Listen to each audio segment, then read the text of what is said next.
ഇതൊക്കെ എല്ലാവർക്കും ഉള്ളത് തന്നെയാണ്, ശരിയാണ്. പക്ഷെ എത്ര ആളുകളാണ് ഇതിനെയൊക്കെ ബ്ലെസ്സിങ് ആയിട്ട് കണക്കാക്കുന്നതും ഇതിനൊക്കെ നന്ദി പറഞ്ഞുകൊണ്ടിരിക്കുന്നതും? The importance of a guide in your life, അല്ലെങ്കിൽ എൻ്റെ ലൈഫിൽ ഒരു ഗൈഡ്, ഒരു ഗുരു വന്നതിന് ശേഷമുള്ള മാറ്റങ്ങൾ എന്തൊക്കെയാണ്? ഒരുപാട് സമയം ലാഭിച്ചിട്ട് നമുക്ക് ലൈഫിൽ ഒരുപാട് മുന്നേറാൻ പറ്റും. ഒരു ഗുരു ഉണ്ടായി, അല്ലെങ്കിൽ ഞാനൊരു ഗുരുവിൻ്റെ അടുത്തേക്ക് എത്തിപ്പെട്ടു എന്നത് തന്നെയാണ് ഞാൻ കണക്കാക്കുന്ന ഏറ്റവും വലിയ ബ്ലെസ്സിങ് എൻ്റെ life. Hello everyone, I am Jennifer Nofel, a mind coach from Team Adian Talks, and welcome to my YouTube channel, Mind for Mama. ഇന്ന് ഞാൻ ജസ്റ്റ് ഒരു കാര്യത്തെ പറ്റി ഇങ്ങനെ സംസാരിക്കാമെന്ന് വിചാരിച്ചു. The importance of a guide in your life, അല്ലെങ്കിൽ എൻ്റെ ലൈഫിൽ ഒരു ഗൈഡ്, ഒരു ഗുരു വന്നതിന് ശേഷമുള്ള മാറ്റങ്ങൾ എന്തൊക്കെയാണ്, അതില്ലായിരുന്നെങ്കിൽ എന്തായിരുന്നേനെ, അങ്ങനെയുള്ള കാര്യങ്ങളൊക്കെ ജസ്റ്റ് ഒന്ന് സംസാരിക്കാമെന്ന് വിചാരിച്ചു. And I'm also dedicating this video to my beloved guide, Dr. Adnan Hadi, and my beloved mentors. അപ്പോൾ ഞാൻ ജസ്റ്റ് ഒരു കോട്ട് വെച്ചിട്ട് സ്റ്റാർട്ട് ചെയ്യാം. 30th സെഞ്ച്വറിയിലെ ഒരു പോയറ്റും സൂഫി മിസ്റ്റിക്കുമായിരുന്ന മൗലാന ജലാലുദ്ദീൻ റൂമിയുടെ ഒരു കോട്ടാണ്. Whoever travels without a guide needs 200 years for a 2-day journey. അതായത് ഒരു ഗുരു ഇല്ലാതെ യാത്ര ചെയ്യുന്ന ഒരാൾക്ക് ഒരു 2 ദിവസത്തെ യാത്ര തന്നെ ചിലപ്പോൾ ഒരു 200 വർഷം എടുത്തേക്കാം. അല്ലെങ്കിൽ നമ്മുടെ ലൈഫിൽ ഒരു ഗുരു ഉണ്ടെങ്കിൽ 200 വർഷം കൊണ്ട് യാത്ര ചെയ്യേണ്ട ആ ജേർണി നമുക്ക് 2 ദിവസമായിട്ട് ചുരുക്കാം. വളരെയധികം ശരിയാണ്. ഒരു ഗുരു ഉണ്ടായിരിക്കെ നമുക്ക് ഒരുപാട് കാര്യങ്ങൾ എക്സ്പീരിയൻസ് എടുത്ത്, അതിൽ നിന്ന് വിസ്ഡം എടുത്ത്, അങ്ങനെ കുറേ സമയം എടുത്ത് പഠിക്കേണ്ട പല കാര്യങ്ങളും നമ്മളൊരു ഗുരു സന്നിധിയിൽ പോയിരിക്കുമ്പോൾ ഗുരുവിൽ നിന്ന് പകർന്നു കിട്ടുന്ന കാര്യങ്ങൾ വെച്ചിട്ട് ഒരുപാട് സമയം ലാഭിച്ചിട്ട് നമുക്ക് ലൈഫിൽ ഒരുപാട് മുന്നേറാൻ പറ്റും. എനിക്ക് ശരിക്കും പറഞ്ഞു കഴിഞ്ഞാൽ ഈ വീഡിയോ ഇങ്ങനെ ചെയ്യണം എന്ന് തോന്നിയത് എപ്പോഴാണെന്ന് വെച്ച് കഴിഞ്ഞാൽ, ഞാൻ കഴിഞ്ഞൊരു ദിവസം ഇങ്ങനെ ഇരുന്ന് വെറുതെ ആലോചിക്കുകയാണ്, എന്താണ് എൻ്റെ ലൈഫിലെ ഏറ്റവും വലിയ ബ്ലെസ്സിങ് ആയിട്ട് ഞാൻ കണക്കാക്കുന്നത് എന്നിങ്ങനെ ഇരുന്ന് ആലോചിച്ചപ്പോഴത്തേക്ക് ജസ്റ്റ് എൻ്റെ മനസ്സിൽ തോട്ട് വന്നത്, ഒരു ഗുരു ഉണ്ടായി, അല്ലെങ്കിൽ ഞാനൊരു ഗുരുവിൻ്റെ അടുത്തേക്ക് എത്തിപ്പെട്ടു എന്നത് തന്നെയാണ് ഞാൻ കണക്കാക്കുന്ന ഏറ്റവും വലിയ ബ്ലെസ്സിങ് എൻ്റെ ലൈഫിലെ. കാരണം ആ ബ്ലെസ്സിങ് വന്നതിന് ശേഷം മാത്രമാണ് എൻ്റെ ലൈഫിലെ ബാക്കി എല്ലാ കാര്യങ്ങളും ബ്ലെസ്സിങ് ആയിട്ട് ഞാൻ പരിഗണിക്കാൻ തുടങ്ങിയത്. അതായത് കുറേ കാര്യങ്ങൾ ഉണ്ടായിരിക്കെ, കുറേ നല്ല കാര്യങ്ങൾ ഉണ്ടായിരിക്കെ ഞാൻ എൻ്റെ ലൈഫിലെ പരാതികളിലേക്ക് മാത്രം ഫോക്കസ് ചെയ്തുകൊണ്ടിരുന്ന ആ ഒരു സമയത്താണ് എൻ്റെ ദൈവം, എൻ്റെ പടച്ചോൻ എന്നെ ഒരു ഗുരുവിലേക്ക് എത്തിച്ചത്. അങ്ങനെ ഒരു ഗുരുവിലേക്ക് എത്തിയതുകൊണ്ട് മാത്രമാണ് എൻ്റെ ലൈഫിലെ എല്ലാ കാര്യങ്ങളും, പേരൻസ് ആയിക്കോട്ടെ, എൻ്റെ ബന്ധങ്ങളായിക്കോട്ടെ, എൻ്റെ കരിയർ ആയിക്കോട്ടെ, ഞാൻ ഇതുവരെ ജീവിച്ച ജീവിതം ആയിക്കോട്ടെ, എൻ്റെ ആരോഗ്യം ആയിക്കോട്ടെ, എല്ലാ കാര്യങ്ങളും എനിക്കുള്ള ബ്ലെസ്സിങ് ആണെന്ന് ഞാൻ തിരിച്ചറിയാൻ തുടങ്ങിയത്. ഇതൊക്കെ എല്ലാവർക്കും ഉള്ളത് തന്നെയാണ്, ശരിയാണ്. പക്ഷെ എത്ര ആളുകളാണ് ഇതിനെയൊക്കെ ബ്ലെസ്സിങ് ആയിട്ട് കണക്കാക്കുന്നതും ഇതിനൊക്കെ നന്ദി പറഞ്ഞുകൊണ്ടിരിക്കുന്നതും? മോസ്റ്റ് ഓഫ് ദ ആളുകൾ നമ്മൾ ചോദിക്കുകയാണെങ്കിൽ ഇതൊക്കെ ഉണ്ടായിരിക്കെ തന്നെ ഉള്ള പരാതികളിലേക്കും ഇല്ലാത്ത കാര്യങ്ങളിലേക്കും മാത്രമായിരിക്കും അല്ലേ ഫോക്കസ് പോകുന്നത്. സോ നമ്മുടെ ലൈഫിലെ ചെറുതും വലുതുമായിട്ടുള്ള എല്ലാ കാര്യങ്ങളും നമുക്കുള്ള ബ്ലെസ്സിങ് തന്നെയാണ്. അതിപ്പോൾ എത്ര മോശം കാര്യം സംഭവിച്ചാലും എത്ര നല്ല കാര്യം സംഭവിച്ചാലും അത് നമുക്കുള്ള ബ്ലെസ്സിങ് തന്നെയാണ് എന്ന് ഞാൻ തിരിച്ചറിയുന്നതും മനസ്സിലാക്കിയതും അങ്ങനത്തെ ഒരു മാനസികാവസ്ഥയിലേക്ക് ഞാൻ എത്തുന്നതും ഈ ബ്ലെസ്സിങ് എനിക്ക് കിട്ടിയതിന് ശേഷം മാത്രമാണ്. So I would definitely say എൻ്റെ ലൈഫിൽ ഒരു ഗൈഡ് വന്നു എന്നുള്ളത് തന്നെയാണ് എൻ്റെ ലൈഫിലെ ഏറ്റവും വലിയ ബ്ലെസ്സിങ് ആയിട്ട് ഞാൻ കണക്കാക്കുന്നത്.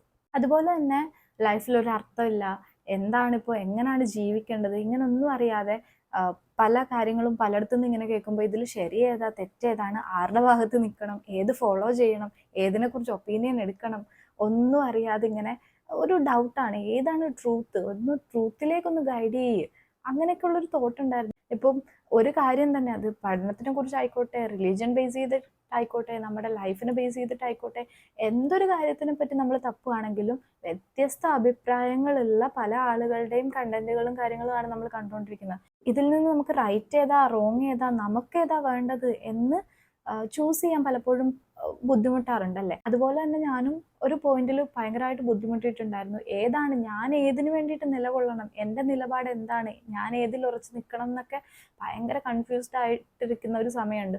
പക്ഷെ ഗൈഡിൻ്റെ അടുത്തേക്ക് എത്തിയതിന് ശേഷം ട്രൂത്ത് എന്താണ് നമ്മൾ ഹോൾഡ് ചെയ്യേണ്ട വാല്യൂസ്, അതൊക്കെ കറക്റ്റായിട്ട് മനസ്സിലാക്കിയത് കൊണ്ട് നമുക്ക് നമ്മളായി നിൽക്കാൻ പറ്റിയിട്ടുണ്ട്. അതായത് ഗൈഡ് ചെയ്തത് മറ്റൊന്നുമല്ല, ഗൈഡിലേക്ക് നോക്കിയിരുത്തിക്കൊണ്ട് തന്നെ നമ്മളിലേക്ക് നോക്കാൻ വേണ്ടി പഠിപ്പിക്കുകയാണ് ചെയ്തത്. അതായത് നമ്മുടെ ഉള്ളിലേക്ക് നോക്കി, നിങ്ങളുടെ ഉള്ളിലും ഒരു ഇന്നർ ഗൈഡ് ഉണ്ട്, ആ ഗൈഡാണ് നിങ്ങൾക്ക് ഗൈഡൻസ് തരണ്ടേ എന്ന് നമ്മളെ പഠിപ്പിച്ച് തന്നിട്ട് അതിലേക്ക് ഫോക്കസ്ഡ് ആവാനായിട്ടാണ് നമ്മളെ പഠിപ്പിച്ച് തന്നിരിക്കുന്നത്.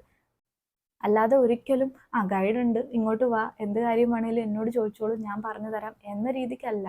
നിങ്ങളുടെ ഉള്ളിൽ തന്നെ ഉണ്ട്. നിങ്ങളുടെ ഉള്ളിൽ നിന്ന് ആ ഗൈഡൻസ് എങ്ങനെ എടുക്കാം എന്നാണ് നമുക്ക് പഠിപ്പിച്ചു തന്നിരിക്കുന്നത്. ഗൈഡിലേക്ക് എത്തിയതിനു ശേഷം മാത്രമാണ് ശരിയായിട്ടുള്ള സ്നേഹം എന്താണെന്നും ശരിയായി എല്ലാത്തിനെയും എല്ലാവരെയും സ്നേഹിക്കാൻ പറ്റുന്നതും അതുപോലെ തന്നെ നമ്മുടെ ലൈഫിൻ്റെ ഒരു പർപ്പസ് എന്താണെന്ന് മനസ്സിലാവാൻ തുടങ്ങിയതും ഒക്കെ ഗൈഡിൻ്റെ അടുത്തേക്ക് എത്തിയതിനു ശേഷമാണ്. ഞാൻ എപ്പോഴും ആലോചിക്കും, ഗൈഡിലേക്ക് എത്തിയില്ലായിരുന്നെങ്കിൽ എങ്ങനെ ആയിരിക്കും എൻ്റെ ലൈഫ്. ഇതുപോലെ ഒരുപാട് ഡൗട്ടുകളും കാര്യങ്ങളും ഒക്കെ ആയിട്ട് ഇങ്ങനെ ഇരുട്ടിലേക്ക് പോയിട്ടുണ്ടായിരുന്നേനെ.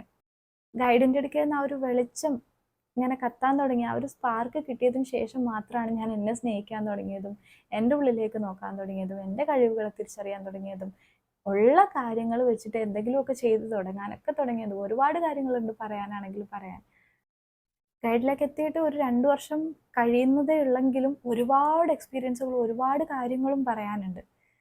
കാരണം അതിനുശേഷമുള്ള ഓരോ സെക്കൻഡും വളരെ ഡിഫറെൻ്റ് ആയിരുന്നു. അതുവരെ ജീവിച്ച ജീവിതത്തിനേക്കാളും ഭയങ്കര ഡിഫറൻസ് ആണ് പിന്നീട് വന്നിട്ടുള്ളത്. എനിക്കങ്ങനെ ഇതുപോലെ ഒരു ഗൈഡ് അല്ലെങ്കിൽ ഒരു മെൻറ്റർ നമ്മുടെ ലൈഫിൽ ഇമ്പോർട്ടൻ്റ് ആണെന്നൊന്നും എനിക്കറിയില്ലായിരുന്നു. ഞാനങ്ങനെ സീക്ക് ചെയ്തിട്ടുമില്ല. ഞാനങ്ങനെ കോൺഷ്യസ്ലി സീക്ക് ചെയ്തിട്ടുമില്ല ഒരു ഗൈഡ് അല്ലെങ്കിൽ ഒരു മെൻറ്റർ വേണം എന്നൊന്നും. പക്ഷെ ഭാഗ്യവശാൽ പടച്ചോൻ ഇങ്ങനൊരു ഗൈഡിലേക്കൊക്കെ എത്തിച്ചത് കൊണ്ട് മാത്രം ലൈഫിനെ ഇഷ്ടപ്പെട്ടു തുടങ്ങി. ബോബ് പ്രോക്ടർ പറഞ്ഞ ഒരു കോട്ടും കൂടെ ആഡ് ചെയ്യാം. A mentor is someone who sees more talent and ability within you than you see in yourself and helps to bring it out of you. So നമ്മൾ വിചാരിച്ചു വെച്ചിരിക്കുന്ന നമ്മളൊന്നിനും കൊള്ളില്ല അല്ലെങ്കിൽ എനിക്കൊരു കഴിവുമില്ല അങ്ങനൊന്നും അല്ല. ശരിക്കും നമ്മൾ ശരിയായിട്ടുള്ളൊരു ഗൈഡിലേക്ക്, ശരിയായിട്ടുള്ളൊരു മെൻറ്ററിലേക്ക് നമ്മൾ എത്തിപ്പെട്ട് കഴിഞ്ഞാൽ തീർച്ചയായും അവർ നമ്മളെ നമ്മുടെ കഴിവുകളെയും നമ്മുടെ ഉള്ളിലേക്ക് തിരിച്ചു വിട്ടിട്ട് ശരിയായ നമ്മുടെ പർപ്പസ് എന്താണ്, ശരിയായ കഴിവുകൾ എന്താണ്. ഒരു മനുഷ്യനെയും ദൈവം വെറുതെ ഇങ്ങോട്ട് വിട്ടിട്ടില്ല ഒരു കഴിവുമില്ലാതെ. എല്ലാവർക്കും വളരെ യുണീക്ക് ആയിട്ടുള്ള എന്തോ കഴിവ് കൊടുത്തിട്ടാണ് വിട്ടിരിക്കുന്നത്. സോ അത് തിരിച്ചറിയാൻ ഹെൽപ്പ് ചെയ്യുന്ന റൈറ്റ് ഗൈഡിലേക്കും റൈറ്റ് മെൻറ്ററിലേക്കും നമ്മൾ എത്തിപ്പെടട്ടെ. വേറൊരു കാര്യം കൂടെ ആഡ് ചെയ്യാണ്. ആദ്യം പറഞ്ഞ മൗലാന ജലാലുദ്ദീൻ റൂമിയുടെ ഗൈഡായിട്ടുണ്ടായിരുന്ന ഷംസു തബ്രീസി പറഞ്ഞൊരു കാര്യമാണ്, ഈ ലോകത്ത് ആകാശത്ത് നക്ഷത്രങ്ങളെക്കാൾ കൂടുതൽ ഫേക്ക് ഗൈഡുകളുണ്ട്, ഫേക്ക് ഗുരൂസ് ഉണ്ട്. സോ കറക്റ്റായിട്ടുള്ള ഗൈഡിലേക്കും കറക്റ്റായിട്ടുള്ള മെൻറ്ററിലേക്കും എത്തിപ്പെടട്ടെ. അങ്ങനെ ഒരു ഗൈഡിലേക്ക് എത്തിപ്പെട്ടിട്ട് ലൈഫ് വളരെ അർത്ഥപൂർവമാവട്ടെ. Love and light to all of you. Thank you so much for watching. Keep supporting and please subscribe.